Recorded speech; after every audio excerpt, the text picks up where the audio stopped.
नमस्कार. दिनांक 20 जानेवारी.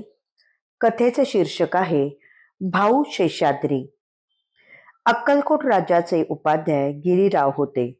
त्यांचे सासरे भाऊ शेषाद्री हे अतिपुण्यवान, सज्जन, साधू वृत्तीचे होते.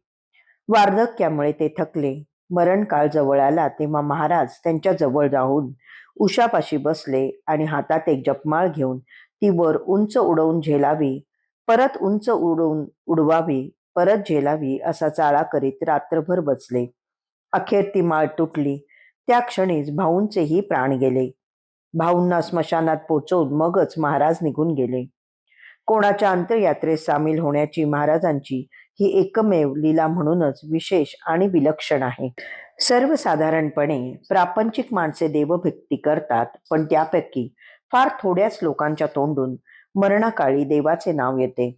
बहुतेकांना मुले बाळे पाहावीत, काही पदार्थ खावेत अशा क्षुद्र वासना राहतात.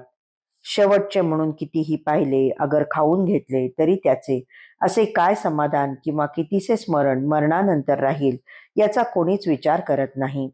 उलट अशा क्षुद्र वासना असमाधान, अशांतीत वाढवतात आणि बंधनाला कारणीभूत होतात. आयुष्यभर फक्त प्रपंचच केलेला असतो. खरे तर जन्मोजन्मी फक्त प्रपंचच केलेला तो प्रत्येक मरणसमयीच सुटत नाही. प्रपंचही माणसाला सोडत नाही.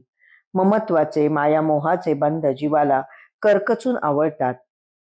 आयुष्यभर केलेली देवाची भक्ती केवळ कवायत ठरते. स्वतःची घातलेली समजूत असते, स्वतःचीच केलेली वंचना असते, करून घेतलेली फसगत असते. त्यामागे भय असते, असुरक्षितपणाची भावना असते, वंश परंपरागत चालत आलेल्या आचार विचारांची चौकट असते. देव असलाच तर त्याने नाराज होऊ नये म्हणून केलेला हिशेबी सलाम असतो. तो सलाम आपल्या खात्यावर जमा व्हावा यासाठी केलेला आपमतलबीपणा असतो. त्यात प्रेम नसते. प्रेमाशिवाय देव कळत नाही. देव कळत नाही म्हणून दिसत नाही. दिसत नाही म्हणून देव भेटत नाही. अंधारात चाच पडल्यासारखे सारे काही चाललेले असते. पण भाऊ शेषाद्रींसारखी सरळ ज्ञानभक्तीची वाटचाल केलेली असल्यास, देवाबद्दल खरा आंतरिक उमाळा असल्यास, अंत्यसमयी देव सुद्धा उशापाशी जवळ येऊन बसतो.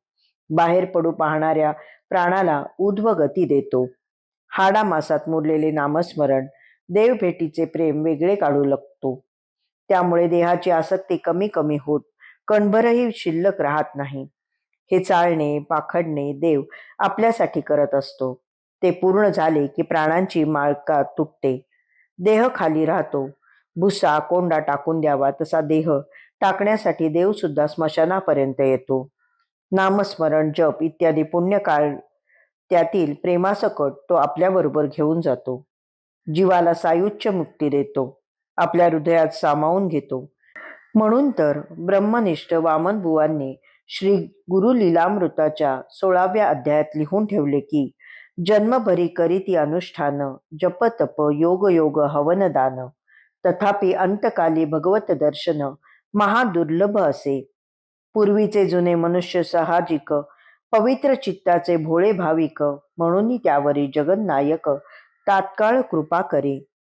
हे चक्षु वै सत्य प्रमाण लांधले भाऊसी पद निर्वाण, हे अवश्य सर्वांनी लक्षात ठेवून नित्य वर्तावे सुगतीप्रद. शुद्ध बुद्धीने देवाचे चिंतन करण्याची गरज आहे, हे या लीलेवरून कळते. धन्यवाद.